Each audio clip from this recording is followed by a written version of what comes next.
And now, the moment you've all been waiting for. You're tuned in to Tapped Out. Hosted by Brendan Tobin and Sean Levine. Only on the BetQL network. Welcome back. We are a few weeks away from UFC 290. What a banger of a card that is. All kinds of belts on the line, including Yair Rodriguez versus one Alexander Volkanovski. We'll get to a UFC 290 preview before we get out of here coming up in a little while with my co-host Brendan Tobin. I'm the sports machine, Sean Levine. Before we have a little bit of fun, let's talk a little bit more Conor McGregor, where I don't know, Brendan, if I've ever told you about my Uncle Stuart, but it feels like whenever we have big family events, it's like if you call him, fine. If he shows up, probably going to cause a little bit of trouble, maybe embarrass you a little bit. And if we forget to call him, that's cool too. Conor McGregor's kind of turned into that family member, if you will, as a fight fan, where you don't really want him around anymore, especially if there's Miami Heat. Now, we could start with the kind of funny stuff that he probably, allegedly, had some sort of something in his system. Who knows exactly what it was. And then has the whole thing with the mascot choreographed. As you mentioned, bad timing. The Heat were down. He overdid it. Didn't go off very well. And then the allegations afterwards in the bathroom with the lady who is now suing McGregor and the Heat auditorium and the NBA, like basically everybody. All I can say is I don't know how much of all this stuff is going to turn out to be true, but the Miami Heat probably regret having anything to do with this guy. Yeah, I remember this story was breaking locally on Thursday when I was on the air. And, it's always a touchy subject that you have to bring up because you're dealing with, serious allegations of rape, sexual assault, these are things that should not be taken lightly. They should not be dismissed, but also things should also have their chance to go through their full investigation, and we know what's what. But the one point I did make, and it's kind of echoes to what you say, is there's no way the Heat don't have some level of regret of getting into bed and business with Conor McGregor because of one night. You just see of all the headlines that have come through, and it just seems like it's just been nothing but negative light on, the light on him, and it's tied to something that happened in your arena, your game. And, to see things that are thrown out there like, oh, did your security team have anything to do with Conor McGregor having access to do anything nefarious? That's just not stuff that you want around your business, especially if you're an NBA franchise. But, par for the course with Conor is just like, it just feels like, the negative headlines just continue to follow him wherever he goes. Again, I don't know if this is going to turn out to be true that he did do something against this woman's will. I mean, there are videos that came out today, according to TMZ, of her with him seemingly partying after this alleged incident happened. That doesn't mean it's true. That doesn't mean it's not true. Again, I think we should probably leave that in the area of we'll see where this investigation all lies. But we do know with Conor, not his first rodeo or toe in the water around things of this nature. And, just the guy seemingly, like we have said plenty of times, just can't seemingly get the bad stuff away from him. And he was at one game. Correct me if I'm wrong. This all happened. One game. On one very busy evening. So like you said, it's not funny at all. We'll see what ends up coming out. And of course, we'll talk about that side of it too, because we are tapped out here on the BetQL network. We talk the fighting, we talk a little bit of money, and then of course, we talk all the other stories when it comes to combat sports, including Teofimo Lopez beating Joshua Taylor. I remember telling you I thought that was going to happen. All right, at least I told you I was surprised that Teofimo Lopez was coming in as a slight underdog. And then afterwards retires. So did he actually give up his belt? He apparently is giving up his belt. He is giving up his WBO championship, which may just be a move because he doesn't want to give up money. Who knows? But he is apparently notified the WBO that he is giving up his belt. I'm with you, dude. I would be stunned if Teofimo retires. He's 25 years old. And look, he's another one. It looks like there's a lot of chaos around his life. Him and his dad seem to have a very ignitable relationship. But that also seems like where he works and where he thrives because he beat the brakes off of Josh Taylor. He looked absolutely outstanding. Best he's looked since beating Vasily Lomachenko. And you think about all the fights that are out there for him, whether it be Devin Haney, whether it be Tank Davis, I think that this retirement's a negotiation ploy. And losing the belt might just be a thing where he doesn't want any obligation to anything because he thinks that's better for business. He might be right about that, but I think the thing that we do have to realize that actually mattered in that ring yesterday is he looks far from washed, dude. He looks really, really good and looks like he could put up a fight against a lot of great people at 140. Regis Prograis fighting tonight, by the way, in New Orleans, one of the title holders at 140 pounds. That's a great fight. That if Regis is going to get by his opponents, which I imagine he will. This is his first fight with Matchroom, kind of a hometown fight for him. By the way, as an aside, quick shout out to my guy Harold Calderon, who is on the co-main event. He's an underdog tonight. I say this with great bias. I'm taking my boy Harold. He's undefeated. He's finally getting his crack on a national stage tonight. So, if you guys are looking to sprinkle a little something, I think he's like 6-1 tonight in the co-main event. But the guy's never been beaten. And getting back to Teofimo, yeah, man, I don't believe he's retiring. I think that's ridiculous. But I do think it's a savvy ploy by him to get attention and, bring in some business. I never bet against a guy named Harold, by the way. So, I'm going to put a little bit of money down on your guy. 6-1 dog. That's kind of my range, too. If I don't really know too much about it and you're telling me as my boxing insider, as my guy, and the guy's name's Harold, I can get 6-1 on him. I'm all over that. You talked about Terrence Crawford taking on Spence, and obviously both those guys still in their prime, right? Both those guys undefeated fighters. Are we actually going to get that? Because that's been talked about now for a minute, back and forth. We think that fight's actually going to happen, right? Look, dude, they actually showed up to 2 press conferences this week. I think it's actually going to happen in January, so I can't wait. Right now, let me see if I get the odds up for you. By the way, pound for pound wise, those guys are number 1 and number 4.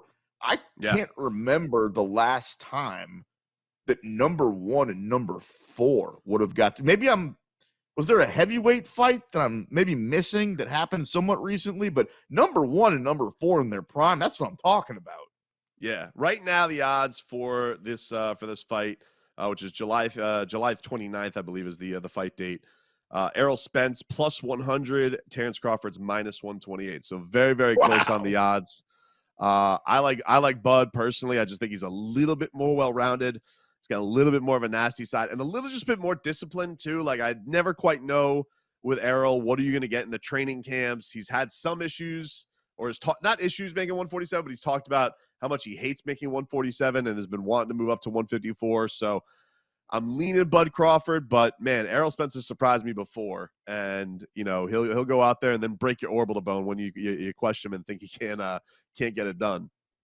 Bud Crawford, number 1 in the pound for pound rankings, 39-0 with 30 knockouts. Usyk follows him. Spence, I mentioned. How in the world is Canelo still in the pound for pound rankings ahead of Bivol? That doesn't make any sense at all. Bivol beat that guy up. Anyway, we must move on. Aljamain Sterling says that after the Sean O'Malley fight, win, lose, or draw, this is it for him at featherweight. Do we think that's the best decision? I don't hate it. Like, it's a stacked division. I think he wants to do right by his friend Merab, like we've been talking about plenty of times here. And I'm kind of interested to see, I guess in this, I'm doing a little assuming here, but let's just say Volk gets past Yair. I'd be a little intrigued by a featherweight Aljamain Sterling versus Alexander Volkanovski matchup. I think I'd favor Volk, but that's a pretty good fight, man. I think those guys, you think about those guys are both going to be tough to take down. They both got, look, I think Alexander Volkanovski looks impossible to submit because that head is just so gigantic. How do you choke him out? How do you do it? How? Brian Ortega damn near popped his head right off his neck, and Volkanovski was like, nah, I'm cool, mate. I just went swimming with the sharks. So, dude, he looked like, what was the girl's name in Willy Wonka and the Chocolate Factory that turned purple? Help me out here. Violet. Yeah. Violet Wolgard. That's who he looked like. And if that didn't pop his neck and make him submit, then I don't know who can. By the way, I think it's fair to assume what you said, that Volk's going to beat Yair Rodriguez at UFC 290. Right now, he's a minus 450 favorite to do so. We'll get to that a little bit later on in the show. The odds on Volkanovski are always just so ridiculous. All right, Yuri Prohaska says that he's going to be back soon. Where does he fit in the title picture? Right away, right? Oh, right away. Yeah, right. No, him and Jamal Hill that's a great fight. Like, that's one of those, they should put that, I don't know if it should just headline by itself, but maybe like you put it on top of like Leon and Colby, and then put those guys as the co-main or something like that. Ooh, now you got like a good card. That's a banging card right there. Because I feel like, yeah, they could probably do it by themselves, but I feel like if you should really showcase these two guys on the championship stage. They're both a little bit newish to that elite level. So I think that would be kind of the perfect thing. If Conor and Michael Chandler, all stuff aside, if that ever does actually happen, and who knows, then maybe make that the co-main event. I think that would be awesome. John's, next fight. That would, maybe if John and Steve Bay can't happen, and it is have to be John and Pavlovich, you add a little something, a little sweetener to it. I know you're probably a little bit upset about Anderson Silva because he was supposed to show up in Miami and be with you in studio this week. Sorry, buddy, that didn't work out for you. You'll get over it. That being said, there's an MMA promotion in Japan that's in talks. They're trying to, quote unquote, get him his last MMA fight. Doesn't this feel kind of Chuck Liddell at the end where it's like, dude, we've seen enough? Yeah, I think so. I thought the boxing thing was going kind of good for him until he lost to Jake Paul, even though until it wasn't. Yeah, so I thought it was going pretty good for him, but nah, he's like, but even still, dude, like I will say with him, like I was really excited to meet him this week. I'm really bummed that I didn't get a chance to because he's just one of those guys. Like he's still got the aura, right? Like it doesn't matter. I don't care how it ended.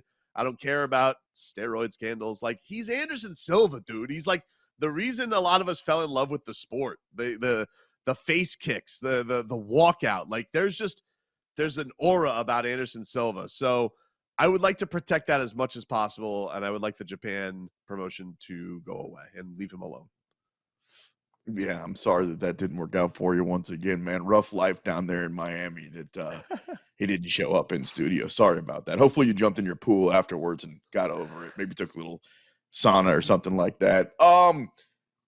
Let's see. Tito, speaking of Chuck, Tito and Cyborg, they're gonna star in a movie, Jake tells me. The Black Ops movie. You're gonna rush to the theaters to see that one the same way you did Roadhouse with Conor McGregor? Ooh. Did that come out yet? I have no idea. I'm not I have sure, no honestly. idea either. I have think no so. idea I think if that it came out. Pretty sure it came out. Would I see a Tito Ortiz Chris Cyborg? I don't see why not. I liked the Halle Berry one. That Halle Berry was. I enjoyed that movie. With it's hard to imagine because Valentina Shevchenko. Spoiler alert. She beats her, and like you're like, come on, dude, she's not beating Valentina Shevchenko. But I don't mind. I'll if it's on Netflix or on Hulu or something like that, I'll pop it on the stream. Dude, first of all, I got that Halle Berry thing in the hopper right now. I was planning on watching it literally tonight. You're so lying. Thank you for that. I appreciate it. Goodness, this guy. Jake, yes. Can I just read you the synopsis of this movie? Because I feel like we're not talking about this enough. Okay. Yeah, this please. is Tito Ortiz Sell me. and Chris Cyborg starring in a movie about a group of mercenaries hired to overthrow a neo-Nazi stronghold nestled deep in the heart of Texas, only to discover they are protecting nuclear codes that could ignite World War III and potentially a zombie apocalypse. Wait a minute, dude. That sounds worse the than neo-Nazis the Donald Cerrone movie I never saw. That sounds terrible. Wait a minute. The neo-Nazis are protecting the nukes? That's the word on the street, man. That's a conundrum right there. That is. It's Hold on. I mean, the worst people in if your Jackie life are protecting. Chan's not in this movie at some point. Are you serious? That's a weird storyline, bro. All right, maybe I will go see it just to see if Jake's right or not. Because something tells me he's got something confused there. We got a minute left or 2 minutes left. Did you watch Bellator last night? Did you watch PFL last night? Vadim Nemkov beat up Joel Romero. Yeah, I mean, I feel bad. Yoel's my guy, dude. I don't want to see him lose. He's old. Like, what do you guys want out of him? He's pushing 50. Is he though? Hasn't he been 50 for a while? He looks like he's 20. But I mean, come 50. on. I don't know. I think he's at least 50. Let's fit. I mean, if I was doing an over-under here, and I'm a gambling guy, 52-53 for Joel Romero. Although Sergio Pettis. I think we've all seen the viral Yoel interviews, but like he is so like that, like just so impassioned about everything. I love him. I love that man. He could do no wrong in my eyes. When he did the splits, who was it in the press conference against? They were having the dance off, and Joel it was Izzy. and Izzy did some dance, and then Joe Romero in jeans did the flip and then the splits. It was like, all right, dude, I don't know how old you are, but I couldn't do that when I was 16 and limber. Did you see Patricio Pitbull get beat up last night by Sergio Pettis? Yeah, Pettis is good. I don't think there's any shame in that. I'm honestly surprised how the Pitbull brothers have been able to keep it up as long as they have. That's such an impressive run. They're just fine doing Bellator. Like, they're just like never been interested in going to the UFC, not interested in jumping over. They're just like, we're cool. We're happy in Bellator doing our thing. Every now and again, they get those guys. You brought up AJ McKee earlier. Just some of these guys. Let's see what happens with my guy Eblen. I mean, I think he could beat literally Johnny Eblen. I think he could beat anybody out there.